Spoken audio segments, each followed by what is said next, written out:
आज हमारा जो टॉपिक है वह है फिजिक्स टीचर के बारे में, क्वालिटीज़ ऑफ फिजिक्स टीचर, या फिर यूं कहें कि characteristics of a physics teacher कैसा होना चाहिए। अब सबको पता है कि एक टीचर की छवि किस प्रकार से होनी चाहिए, लेकिन हम जो आज पर्टिकुलर टीचर की बात कर रहे हैं वो इसलिए कर रहे हैं क्योंकि देखिए, हर एक जो अपना सब्जेक्ट हम पढ़ाते हैं उस सब्जेक्ट का फ़र्क उस टीचर पर पड़ता है, उसका इफ़ेक्ट पड़ता है, चाहे वो पॉजिटिव में हो चाहे वो नेगेटिव में हो।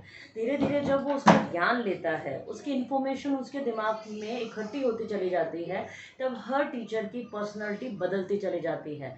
और जैसे जैसे उसकी पर्सनैलिटी में बदलाव आता है, इसका मतलब उसके एक्सपीरियंस में भी बदलाव आया है, क्योंकि नॉलेज लिया, नॉलेज से एक्सपीरियंस हुआ, और इस एक्सपीरियंस की वजह से उसके अंदर परिवर्तन हुए, जिसको हम एक्चुअल में कहते हैं, जो छात्र के लिए शब्द हम यूज़ करते हैं, व्यवहारगत परिवर्तन। तो उसके टीचर के भी व्यवहार में परिवर्तन आता है। अब देखिए, हर जो टीचर होगा, मतलब मोस्टली मैं बताऊं, साइंस का जो टीचर होता है उसके लिए छवि बहुत सारे लोगों के दिमाग में पहले से होती है, स्टूडेंट्स के दिमाग में होती है। और हिस्ट्री वाला टीचर है, इंग्लिश का टीचर है, हिंदी का टीचर है, सबके लिए बच्चों के दिमाग में या लोगों के दिमाग में एक छवि बन जाती है। वो छवि सिर्फ सब्जेक्ट की वजह से बनती है, यानी कि सब्जेक्ट में ऐसा क्या है जो उसके ऊपर, टीचर के ऊपर एक इफेक्ट पहुंचाता है, और इफेक्ट की वजह से उसकी पर्सनैलिटी का निर्माण होता है, यानी कि उसके व्यक्तित्व का निर्माण होता है। तो बेहद ज़रूरी है कि फिजिक्स के टीचर के अंदर या पर्टिकुलर एक सब्जेक्ट टीचर के अंदर जो परिवर्तन आते हैं वो क्या क्या है। अब देखिए, जो मैं आपको बताने जा रही हूँ वो है पॉजिटिव एटीट्यूड टूवर्ड्स, यानी कि हमेशा उसका दिमाग जो है टीचर का, वो कैसा होना चाहिए, फिजिक्स टीचर का वो पॉजिटिव होना चाहिए। ऐसा क्यों है? अगर उसकी अभिवृत्ति या उसका पॉजिटिव एटीट्यूड नहीं होगा, इसका असर बच्चों के ऊपर पड़ेगा, यानी कि बच्चों को जो इन्फॉर्मेशन वो देने जा रहा है अपने टॉपिक के द्वारा, तो जाएगा तो उसके द्वारा है, जाएगा उसके व्यवहार के द्वारा। तो ये बेहद ज़रूरी है कि एक टीचर को पॉजिटिव एटीट्यूड रखना ज़रूरी है। ऐसा क्यों है, इसका कारण बताती हूँ। अब देखिए, फिजिक्स टीचर को बार बार क्या करना पड़ता है, कोई भी चीज़ आएगी उसमें, जैसे मान लीजिए मैं 8th क्लास, 9th क्लास या 10th, कोई भी मैं चीज़ का टॉपिक ले रही हूँ, ठीक है। अब मैंने टॉपिक लिया, मान लीजिए फोर्स या मोशन या फिर पावर, कोई भी मान लीजिए, मतलब पर्टिकुलर नहीं कह रही हूँ, कोई भी टॉपिक मान लीजिए। अब इसमें से जब हमने टॉपिक लिया, है ना, सब टॉपिक्स में उसके क्या आएंगे, न्यूमेरिकल्स आएंगे, फॉर्मूलाज आएंगे, ऐसा यूनिट्स आएंगे, ठीक है। अब जब वो बालक को पढ़ा रहा है कोई भी एक टॉपिक, तो उसको चाहिए कि जब बच्चा किसी भी तरह का फॉर्मूला लर्न करने के बाद में अगर वो उसके न्यूमेरिकल अटेंड करता है, तो उसे वो चीज़ पॉजिटिव में लेनी चाहिए। क्योंकि देखिए, क्लास में हर तरह के बच्चे होते हैं, किसी को वो न्यूमेरिकल याद नहीं होंगे, किसी को वो हैंडल ही करना नहीं आएगा, किसी को फॉर्मूला पुट करना नहीं आएगा, किसी बच्चों को समझ में ही नहीं आएगा कि इस क्वेश्चन में करना क्या है, हमें क्या फाइंड आउट करना है। तो वो इंसान हो जाता है पजल्ड टीचर। क्योंकि प्रॉब्लम ये आती है कि कोई कोई बच्चे, चलिए न्यूमेरिकल की बात करते हैं, दूर की हैं, लेकिन सबसे पहले आता है उन फॉर्मूलोज को लर्न करना। अब फिजिक्स में फॉर्मूलाज, डेरिवेशंस इतने सारे होते हैं कि बच्चे को याद करवाते करवाते वो इंसान भी फ्रस्ट्रेट हो जाता है, टीचर भी फ्रस्ट्रेट, बोला बेवकूफ़ बच्चा है, पागल बच्चा, उसको नहीं आएगा। इस तरह के अगर हम शब्द यूज़ करेंगे तो एक बच्चा जो है वो बिल्कुल ही डीमोटिवेट हो जाएगा, वो कभी अच्छा प्रयास कर नहीं पाएगा। तो बेहद ज़रूरी है कि फिजिक्स टीचर के लिए पॉजिटिव एटीट्यूड होना बेहद ज़रूरी है। वो धैर्य रखे, वो सहनशील हो, कि वो सारी चीज़ें हैंडल करने में उसको धैर्य रखना चाहिए, एक संयम रखना चाहिए, जिसकी वजह से वो बालकों को थोड़ा और समय लेकर के अच्छे से सिखा सके, उनको याद करवा सके, उसकी प्रैक्टिसेस करवा सके। और अगर उसमें वो धैर्य, वो संयम नहीं होगा, तो बालकों से वो किसी भी तरह की कोई उम्मीद रखने लायक भी नहीं होता है।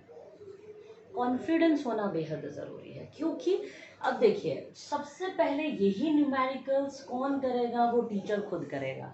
साथ में प्रैक्टिकल जो है वो भी कौन करेगा, सबसे पहले वो टीचर करके दिखाएगा। अब प्रैक्टिकल में इतनी प्रॉब्लम आती है, अभी अभी जो मेजरमेंट लिया है, अगला जो एक्सपेरिमेंट वही होगा, लेकिन मेजरमेंट्स चेंजेस होते हैं। वही एक्सपेरिमेंट तीसरी बार कीजिए, फिर मेजरमेंट चेंजेस होते हैं। तो जब वो खुद ही इस सब चीज़ों के लिए कॉन्फिडेंस नहीं होगा कि मेरा एग्जैक्ट आएगा, तो वो चाहे 10 बार कर ले, चाहे 15 बार कर ले, उससे बच्चों के दिमाग में भी क्या आ जाएगा, नहीं होने वाला सर से वो। तो जब बच्चों के दिमाग में आ जाएगा तो वो बच्चे भी उस प्रैक्टिकल को नहीं कर पाएंगे, क्योंकि सबसे पहले चीज़ दिमाग में आती है कि यार जब सर ही नहीं कर पा रहे अपन से कैसे होगा, अपन से तो बिल्कुल नहीं होगा। तो मतलब क्या हो गया, वो बच्चा नेगेटिव में चला गया, क्योंकि टीचर के खुद के पास कॉन्फिडेंस की कमी है। तो जब आत्मविश्वास से परिपूर्ण होकर के वो वह कार्य करेगा, चाहे वो प्रैक्टिकल हो चाहे वो न्यूमेरिकल हो। अब आप ये सोच के देखिए कि कोई ऐसा टीचर आपके सामने आ गया है जो फिजिक्स के न्यूमेरिकल कर रहा है, न्यूमेरिकल करते करते उसका आंसर खुद का ही गलत आ रहा है, 3 से 4 बार गलत आ गया, तो क्या वो चीज़ बालक सीख पाएगा? बच्चे के दिमाग में वही चीज़ नेगेटिव में बैठ जाएगी। तो इसलिए चाहिए कि टीचर में इतना कॉन्फिडेंस होना चाहिए कि वो चाहे प्रैक्टिकल करवा रहा हो, चाहे न्यूमेरिकल करवा रहा हो, चाहे डेरिवेशन करवा रहा हो, उसके अंदर वो कॉन्फिडेंस लूज ना हो, ताकि बच्चे डिमोटिवेट ना हो और वह उसके लिए अपनी जिज्ञासा जागरूकता को ख़त्म ना कर सके। फॉर्म डिटर्मिनेशन क्या है? इसका मतलब होता है दृढ़ निश्चय। दृढ़ निश्चय होना बहुत ज़रूरी है फिजिक्स टीचर को, क्योंकि अगर वह दृढ़ निश्चय नहीं होगा, अगर उसका प्लान बार बार बदलता जाएगा, तो सबसे बड़ी प्रॉब्लम आएगी प्रैक्टिकल करवाते वक्त। कि प्रैक्टिकल करवाते वक्त मान लीजिए कि कोई ऐसे नेचुरल कंडीशंस हैं, इन्वायरमेंटल कंडीशंस हैं जो उस प्रैक्टिकल पर असर डाल रही है और उसका प्रैक्टिकल नहीं हो पा रहा है।